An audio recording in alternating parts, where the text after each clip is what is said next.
Hi Laksh and welcome to Film Fare Middle East. It's so Thank lovely you. to have you here in Dubai, especially after the stunning shows that we saw. How was your experience? How's Dubai treating you? It was very warm. I mean, I've been here before a couple of months ago. We did a couple of shows and people were very happy and very receptive for all these shows. पर इस बार ये तो बहुत ही अलग feeling थी. तीनों shows. I'm so happy you were there for all three shows. Absolutely, I'm so glad I wouldn't miss it for anything the next time it's happening. Thank you so But you very know, much. the most interesting thing was that the way that you engage the audience as a storyteller, whereas your background has nothing to do with literature at all. तो ये और आपका finance में background है, right? Yes. So you want to tell us a little bit how it started? So I'll tell you, all good things in your life happen by accident. Even this entire thing was just an accident.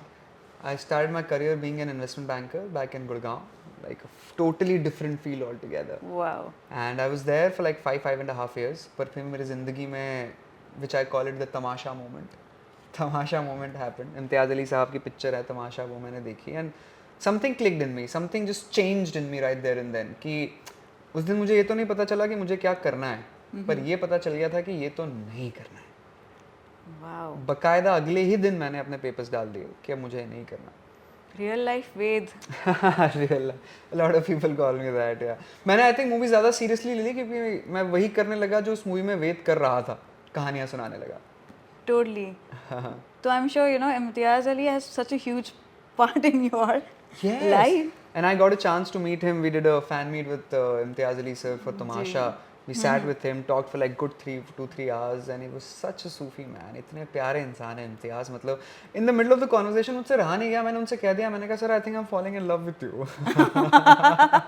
Well, we all do, yeah. With him, with his movies, with the thought that goes behind making his movies. Such small intricate details which is put behind every scene. Like for example, मेरी पूरी social media journey ही से एक कहानी से शुरू हुई थी, which was तमाशा का जो गाना है अगर तुम साथ हो. If you've heard it. Yes. तो उसमें what Imtiaz sir did was उसमें अरिजीत सिंह और अलका याग्निक गा रहे हैं. जी. Male and female version. तो उसमें दीपिका पादुकोण रेड कलर के कपड़े पहनी है depicting heart. Right. And Ranbir Kapoor beige colour के कपड़े पहने हैं depicting brain. So basically, it's a conversation between brain and heart. Wow. That's what's happening in the song. And कितने प्यार से उन्होंने आपको दिखाया और कभी भी डंका नहीं बजाया कि देखो मैंने ऐसा किया है. जो समझ गए उन तक पहुंच गई वो बात. तो ऐसी ही छोटी-छोटी चीजें. But I think you also do a great job of it because you know these are nuances that as cinema lovers we kind of sometimes notice, sometimes fail to notice. Right. But you bring it to a conscious mind, you know, where collectively we all say, oh, Yes, we had that reaction. In fact, you know, when you shared so many anecdotes about गुलजार साहब या साहिर लुधियानवी जी के बारे में जो आपने बताया, Amrita Pritam, oh my god, who have you know, like what aspect of these personalities or which personality has kind of molded the way that you think? I think more importantly, I would say गुलजार साहब सबसे ज़्यादा because जैसे आपने परसों show में भी सुना होगा कितनी सारी चीज़ें हमारे बचपन से सभी कुछ गुलजार साहब की लिखी हुई हैं, कितना कुछ. तो उनके लिटरेचर से लेकर छोटी छोटी चीज़ों तक बहुत सारी चीज़ें थी जो अपने आप आपकी पर्सनैलिटी शेप अप करती आई हैं इतने सालों से, पर हमें पता नहीं होता. And as soon as a pinpoint it you see कि कितना इन्फ्लुएंस हो रहा है गुलजार साहब का हमारी ज़िंदगी पे, हम पर, प्रॉब्ली हमारे बच्चों पर और उनके बच्चों पर भी. इन सब पे गुलजार साहब की छाप हमेशा के लिए छूट गई है. सो उनकी राइटिंग ने तो मुझे बहुत इन्फ्लुएंस किया है विदाउट डाउट, बहुत ज़्यादा. No, I wanted to ask you, कि, you know, when you are so involved and so immersed in kind of making such an immersive experience for your audience. So as a person, आपके दिमाग में हमेशा क्या चलता रहता है? So दिमाग में क्या चलता रहता है तो वो तो मैं आपको इस तरीके से जवाब देता हूँ कि जब भी आप स्टेज पर जाते हो ना, people ask me this question and I only have one answer. I only remember going on stage and coming off stage. I don't remember what happens on stage. It's a very, I don't know have words to put it, पर वो stage पे कुछ अलग ही होता है. As soon as you step foot on stage, you're a different person altogether. फिर आप आपके नहीं होते, आप ऑडियंस के हो जाते हो. ये भी गुलजार साहब ने एक बहुत खूबसूरत बात मीना कुमारी के लिए कही थी कि जब तक शेर आपके दिमाग में आया है तब तक वो आपका है. जैसे ही एक दफ़ा वो कह दिया गया तो फिर वो ऑडियंस का हो जाता है. Correct. As simple as that. So once I get on stage, then I'm theirs. Right. मैं कहानी सुनाने आया हूँ. मैं सिर्फ जरिया हूँ. Because मैं जो कहानियाँ सुना रहा हूँ वो सारी कहानियाँ हो चुकी हैं. लाइक साहिर साहब हो चुके हैं, खुसरो साहब से Right. लेकर सारी चीज़ें हो चुकी हैं, गुलजार साहब अपनी कहानियाँ सुना रहे हैं अभी तक, तो वो सारी कहानियाँ बस मेरे ज़रिए आप तक पहुँच रही हैं, ज़रिया मात्र हूँ मैं, तो मैं तो क्या ही हूँ, I just go up there and become this. No, but even like, you know, when you are say traveling or something, is it like, are you thinking on terms of ki this could be great content? ओह या so much. Like social media ने ये तो हम सबके अंदर कर दिया है कि अगर आपने सोशल मीडिया पे कंटेंट बनाना शुरू किया है तो Right. आपकी आंखों पे कंटेंट का चश्मा चढ़ जाता है. आप सारी चीज़ें कंटेंट पॉइंट ऑफ व्यू से देख रहे होते हो, हर चीज़ को. तो अब कल हम दुबई घूम रहे थे and so many things we see, और सब कंटेंट नज़रिए से दिख रहा है कि इसने भी कहा, जैसे इब्न बतूता मौत, come to think of it, I am sure आप गए हैं वहाँ Of पर. course. इब्न बतूता जहाँ जहाँ ट्रैवल किए थे वो सारी जगह वहाँ पर The pavilions, yes, they have created the countries. बनाई हुई हैं. जी. That actually intrigued me, and then I got into the story of Ibn Battuta, and I figured that man was one of the biggest traveler this world has ever seen. And back then when they were like उन्होंने the अपनी travel जिंदगी mode में क्या जब था? Cars और Motors नहीं हुआ करती थी, सिर्फ बुलक कार्स और घोड़े हुआ करते थे, तब करीब 6,500 माइल्स ट्रैवल किया Right. in his entire life. Just imagine that number. True. And he's left an account of everything. Everything. Ibn Battuta उस पूरी किताब में. So my point is कि इतने सारे लोग हैं जिन्होंने इतना कुछ किया है, और वो कहानी आपके इर्द गिर्द हर जगह है. आप कहीं भी जाओ और उन आंखों से अगर देखो तो न जाने कितनी कहानियां आपको इंतजार कर रही हैं. बस मैं वो जरिया भरूं कि वो कहानियां लेकर अपने शब्दों में लोगों तक पहुंचा देता हूँ. Right. But with so much of content, so many of stories also, जैसे movies हैं या writers हैं, there's so many of them out there. How and what is the hook that, you know, that grabs you? कि आप इन particular चीज़ के बारे में लिखें या इस particular चीज़ के बारे में कहें, कुछ तो thought process होगा. I think I'll be very honest with this. There's no formula of course कि ये सब फिट हो रहा है, चेक हो रहा है तो आप कर लो. I call it the goosebump method. तो कोई भी कहानी किसी के बारे में जानकर अगर मुझे गूज़बम्स आ गए हैं, देन आई फील लोगों को उनके बारे में जानना चाहिए. Wow. तो जब भी ऐसी कोई कहानी मुझे मिलती है जो मुझे हिला देती है अंदर से, I start having goosebumps, then I take that story in my words and then put it out. Which was the last one that, you know, the most recent one that you... The most recent one was this story which I narrated day before yesterday also about Ghalib साहब. मैं आपको सुना ही देता हूँ, मतलब अच्छा लगेगा audience को भी. सो गुलजार साहब ने डायरेक्ट किया गालिब नाम का एक शो, डीडी नेशनल पे आया करता था. जगजीत सिंह अपनी आवाज़ दे रहे थे और नसीरुद्दीन शाह साहब प्ले कर रहे थे गालिब को. तो ये किस्सा मेघना गुलजार जी ने एक किताब लिखी है, बिकॉज ही इज़ गुलजार साहब की पूरी बायोग्राफी की तरह.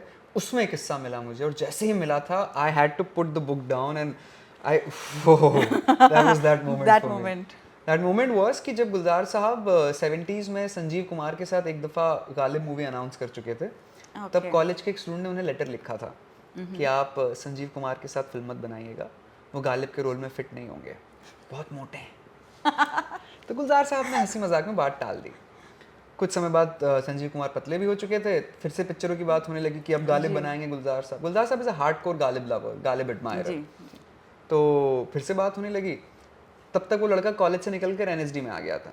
तो उसने फिर से खत लिखा कि मैं जानता हूँ अब शायद आप संजीव कुमार के साथ पिक्चर बना लेंगे, लेकिन प्लीज़ 1 साल रुक जाइए, मैं अपनी पढ़ाई ख़त्म करके सीधे बम्बई आ रहा हूँ, मुझसे बेहतर गालिब कोई नहीं बन सकता. गुलजार साहब ने वो भी बात टाल दी. अनफॉर्चुनेटली संजीव कुमार कुछ समय बाद चल बसे बीमारी के कारण, तो पिक्चर नहीं बन पाई. 20-25 साल के बाद 1997 में जब गालिब बना, जिसमें जगजीत सिंह और नसीरुद्दीन शाह गालिब थे, शूट के पहले दिन नसीरुद्दीन शाह गए गुलजार साहब के पास कहते हुए कि वो लड़का मैं ही था. Oh my God. And you say manifestation doesn't work. And he had said it back then. और उसके बाद भी बॉम्बे आने के बाद 20 साल तक उन्होंने कभी बताया नहीं, ना कहा. जिस दिन वो खुद अपनी मेरिट पे कास्ट हो गए, उसके बाद उन्होंने बताया कि वो लड़का मैं ही था. Wow. अब ऐसी कहानी आपको गूज़बम्स आए ना? Totally. ऐसी कहानियां जब मिलती हैं तब मज़ा आता है लोगों को सुनाने में. Amazing. But tell me, you know, now when you go out, there must be so much of fan, you know, reactions, seeing you, such a popular face. So what has been the most, is there anything जो बहुत आपके, you know, दिल को छू गया हो, किसी fan ने आके कुछ बोला हो? बहुत सारी I'm sure. नहीं, कुछ चीज़ें बहुत सारी हुई जो मेरे दिल के बहुत पास हैं. मतलब बताते हुए, मतलब मुंह से कहने में थोड़ा अजीब लग रहा है मुझे अभी. No, I've seen that happen with my own eyes, so I know how emotional people get when sharing, you know, so many things with you. I've seen that live. I'm just very blessed. I feel I'm very blessed. Thank you so very much. मतलब कई मुझे अपने shows की खास बात ये लगती है कि उसमें 3-4 जनरेशन्स एक साथ आती हैं कि दादा दादी, उनके बच्चे और उनके बच्चे सब एक साथ बैठकर शो एंजॉय कर रहे हैं. So there are some places where old people 70 plus people they have come to me and they are like कि तुम आज से हमारे भी बच्चे हो. So they like kind of adopted me कि नाउ बहुत sweet moments like this particular show which I do Ishq Sufiyana. It's a lot about loving your own self कि Right. खुदा आपके अंदर है, आप खुद को प्यार करना शुरू कीजिए. I don't want to take the name of the city or the person, but in one of the shows, after the show ends, a girl came up to me and she hugged me and she said, कल रात को suicide कर रही थी मैं. Something told me to just stay for a couple of more days. आधे घंटे पहले मुझे पता चला आपका शो है, मैं आ गई. अब नहीं करूँगी. Thank you. Oh my god. Life. And I mean, Like- see अब बोलते हुए भी Oh my it's God. just So- ऐसा लगता है कि जो आप कर रहे हो अब वर्थ इट है ना. मतलब अगर किसी एक शख्स की ज़िंदगी में भी इतना से इफेक्ट आप ला पा रहे हो तो इससे बड़ी और क्या बात है. Right, right. Also, I think, when you said, that, you're kind of bringing together 3 generations, but it's also a fact because the thing is, you are kind of bridging the 3 generations together by, usually what happens is like, even I have a child, but, if I can't share everything with the child in terms Correct. of the learnings or, our experiences and everything.